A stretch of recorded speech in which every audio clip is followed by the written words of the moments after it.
মুখ থেকে শুনতে চাই, আমার কথা বিশ্বাস করি না। তুমি বলো, সত্যি কিছু বলবা। আরে পাখি তুমি বাসায় যাও, আমি আসছি, ফ্রেন্ড হয় মানে জাস্ট ফ্রেন্ড আর কি। কি সূর্য, আমি তোর ফ্রেন্ড তাই না?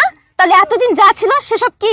আসলে মানে তুমি বোঝার চেষ্টা করো। আমি চুপ, একদম চুপ। আর একটা কথাও বলবি না, আমি তোর নাটক শুনতে চাই না।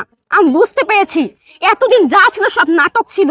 হ্যাঁ, এখন আমি বুঝতে পেরেছি উনি যা বলছে সব সত্যি। এটা তোর বউ, এটা তোর বাচ্চা। তুই কেন এমনটা করলি? হ্যাঁ, কেন করলি? কেন করছিস তুই আমার সাথে? সব নাটক করার দরকার ছিল কি? আমার জীবনটা শেষ করার দরকার ছিল কি তোর? আমি তোকে এতটা ভালোবাসতাম, আমি কখনো ভাবতে পারি নাই যে মানুষটাকে আমি এতটা ভালোবাসি সে মানুষটা একদিন আমার সাথে এমন করবে।